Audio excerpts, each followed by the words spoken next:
Светапай, сіз Ақтөбе облысы Темір ауданы Қопа ауылынансыз. Иә. Сізді неге Светлана деп осындай ат неге қойды? Динара, сен менің туған жерім туралы айтқанда, шынымен менің барлық балалық шағым, әдемі картиналар, балалық кездегі сағыныш, ауылға деген соның барлығы көз алдымнан өтіп жатыр. Менің туған жерімді еске салғаныңа саған көп рахмет. Шын мәнінде менің толық атым Светлана. Бірақ біздің ауылда бірде-бір өзге ұлт өкілдері тұрмаған. Кішкентай ғана ауылда атам мен әжемнің, ата-анамның кіндік қаны тамған жер, сол кісілердің үлкен шаңырағында дүниеге келгенмін. Бірақ мені Светлана деп қойған. Сөйтсек, менің атам Төлемісов Жетеш деген кісі, ол мектеп директор болған. Биыл ол кісінің дүние туғанына 100 жыл. 25 жыл 100 жыл болады.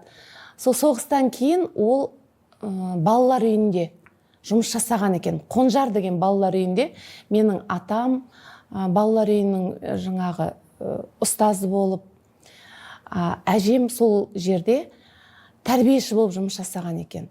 Біздің ауылға сол жылдары, мен туған жыл, мен 1973 жылы дүниеге келгенмін. Мен туған жылы ЖНП-ді бітіріп, Алматыдан бір өте әдемі қыз ауылға жұмыс істеуге келеді. Жас педагог, өз деген сондай әдемі болған. Ауылдағылар әлі күнге дейін айтады. Кала-кала шалбары болған екен.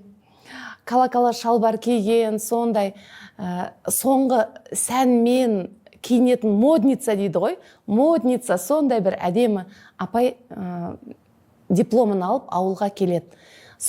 Ол біздің ауылда қонақ үй деген болмаған. Әдемі отельдер, қонақ үйлер жоқ.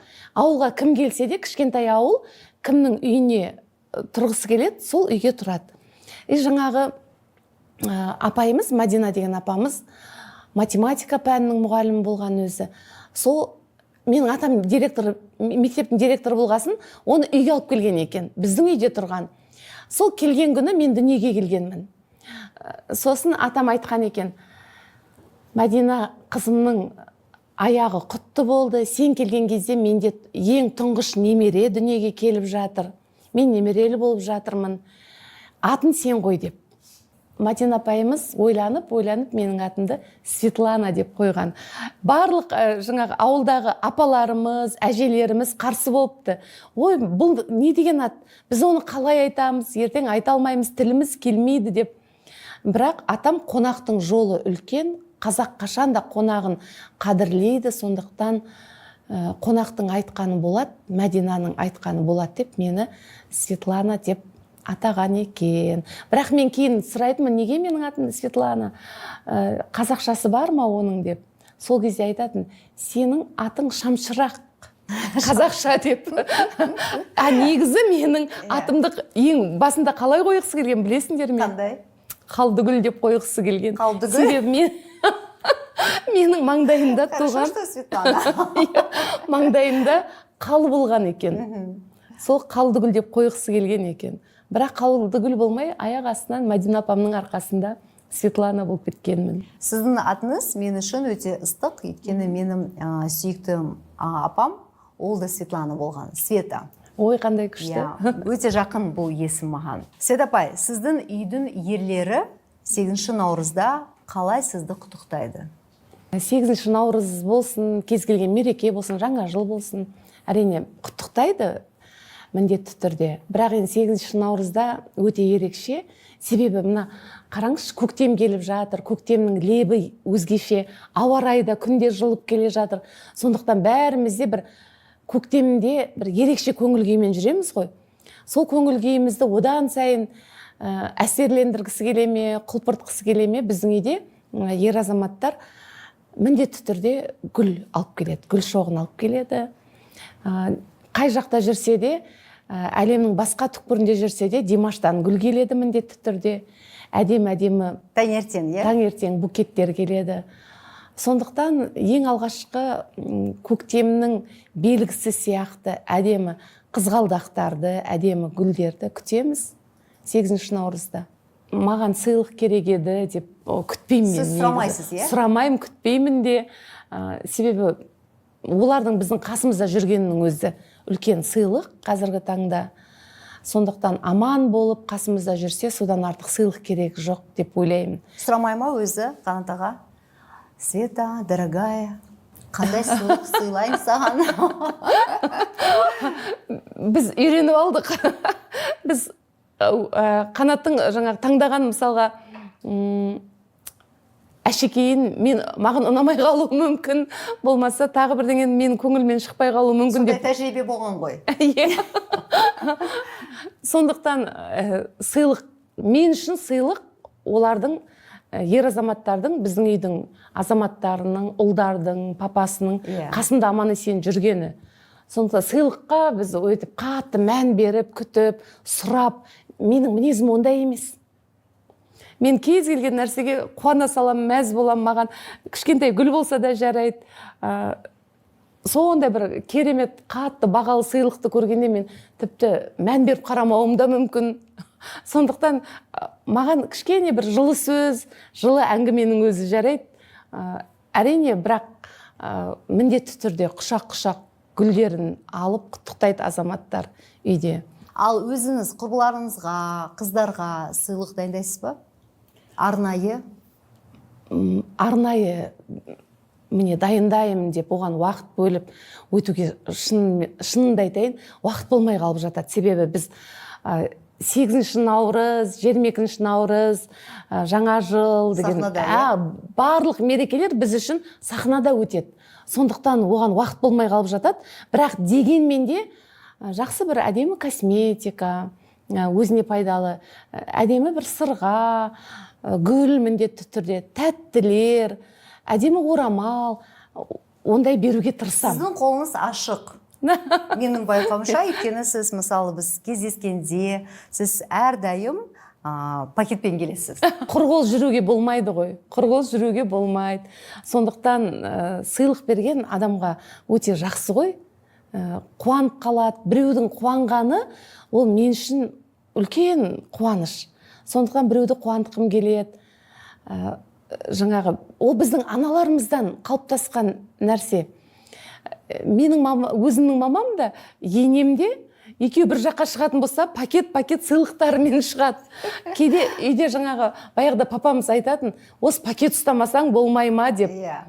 Бірақ ол бір әдемілік қой, ол бір жақсы, қазақтың бір дархан көңілі, сондай бір қонақ жайлық, біреуге бірдеңе берсең, ол қуанады. Жалпы сіздің үйіңізде сондай арнайы бөлме бар, сол бөлменің ішінде әртүрлі сыйлықтар бар.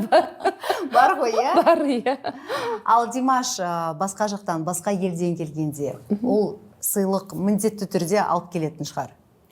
Димаш бұрын сыйлық алып келуге жаңағы тырысып, енді сахнаға шығып жүрген кезінде сөйтетін. Ал қазір Димашқа сыйлық алуға мүмкіндік жоқ, бірақ оның барлығын Димаштың фанаттары толтырып жіберіп жатады. Димаш бір жақтан концерттен келгенде міндетті түрде фанаттардың берген сыйлықтарын құшақтап келеді. Ол деген өте үлкен Димашқа деген құрмет қой.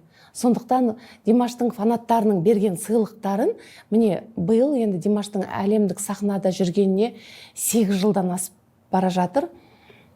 Сол 8 жылдың ішінде жиналған сыйлықтарды мен сақтадым. Ол кішкентай мынадай бір түймеден бастап үлкен сыйлықтар, Димашқа арналған қолдан жасалған қуыршақтар, Димашқа арналған неше түрлі концерттік костюмдер, жазылған хаттар, оның барлығы үлкен архив болып менде жиналды. Сосын биыл енді 24-ші жылы, биыл деп отырмын, 24-ші жылы қыркүйекте Димаштың концерті болды ғой. Динара, өзің білесің. Сол концерттің алдында мен жаңағы жиналған сыйлықтарды көрсеткім келді. Содан біздер ұлттық музеймен бірігіп Димаштың жеке көрмесін жасадық. Ол жерде белгілі адамдардың берген сыйлықтары бар. Мысалы, Майкл Джексонның қолтаңбасы қойылған өзінің Майкл Джексонның бөлмесінде ілулі тұрған афишасы. Болмаса Джеки Чанның Димашқа кигізген курткасы. Сондай мықты сыйлықтар болды. Әр елдегі, әр фан-клубтың жасатқан сыйлықтары. Соның барлығын сақтап, ұлттық музейде үлкен көрме жасадық. Жаңағы фанаттар өздерінің берген сыйлықтарының сондай құрметпен сақталғанын көріп, мен ойлаймын, олар қуанған шығар деп. Майкл Джексонның плакатының артында датасы бар, иә? Иә. Менің білуімше сол дата Димаштың туған күні. Туған күні, рас па? туған жылы, иә, рас. Майкл Джексонның бір өзінің дәстүрі болған екен. Балаларға арнап мереке ұйымдастырады екен жылына бір рет. Сондай бір мерекеге өзі бір медсестра, яғни медицина саласында жасайтын балалардың қасында көмек қажет болып қалса, сондай медицина қызметкерін шақырған. Сильвия деген ханым. Содан Сильвияға, барлық балаларға Майкл Джексон арнайы сыйлықтар дайындайды екен. Міндетті түрде оның ішінде календарлар болады екен, өзінің қол қойылған автографымен. Сол календарларды балаларға таратқан кезде Сильвияға жетпей қалады. Сол кезде Майкл Джексон барады да, жаңағы жарда бөлмесінде тұрған афишаны, бұл менің ең сүйікті афишам, мен сізге осыны сыйлағым келеді деп, Сильвияға алып береді ғой. Жардан алып жатқан кезде жыртып алады, байқамай. Афишаның астында осындай бір ұзын жыртығы бар. Содан Сильвия ханым оны алады да Майкл Джексон, упс, сори, Майкл Джексон деп жазады. Сильвияға сыйлап жатқан кезде Сильвия айтады, сіз бұған датасын қоя қойыңызшы деп. Датасын жазатын жер таба алмай, афишаның артқы жағына жазады 24 май 1994 жыл. Содан ол кісі ойында ештеңе жоқ, афишаны алып кетеді. Афишаны 25 жылдай сақтайды өзінің үйінде. Содан Димаш енді өзі афишаны біреуге бергісі келеді. Майкл Джексон айтқан екен, мен бұны не істеймін деген кезде, өзің қалаған бір адамға сыйларсыз деп солай айтқан екен. Соны Сильвияның үнемі ойында жүреді, бұл афишаны кімге сыйласам екен деп. Сөйтіп жүрген кезде Димаштың шығармашылығымен танысады. Димаштың фанаты болып, өзде соның барлық әндерін тыңдап, өзінің ойында бір сондай бір арманы болады. Мына афишаны мен енді Димаштың қолына жеткізсем екен деп. Сөйтіп жүрген кезде Димаш 1,5 айға Лос-Анджелеске шығармашылық бір концертпен барған кезінде Сильвия ханым көшеде өтіп бара жатып, бір кафеде тамақ ішіп отырған Димашты көріп қалады. Бірінші ол Азия халқының өкілдері, азиаттар екен деп былай қарайды, анықтап қараса Димаш отыр екен. Сонымен Димашпен кездесіп, кафенің ішіне кіріп, менің сізге сондай бір сыйлығым бар деп, ертеңіне жаңағы афишаны алып келген. Сол афишаны беріп жатқан кезде, бүктеп жатқан кезде афишаның артындағы датаны көріп қалады ғой. Көрсе, Димаштың туған жылы 94 жыл 24 май, 24 мамыр. Дәл туған күнде қол қойған афиша екен. Сол қазір біздің қолымызда. Бұл Димаштың фанаттарының сыйлаған сыйлықтарының ішіндегі ең құнды бір керемет дүниесі. Света апай, бұл енді Құдайдың жазғаны ма сонда? Алланың сыйы ғой, қай-қайсысы да. Димаштың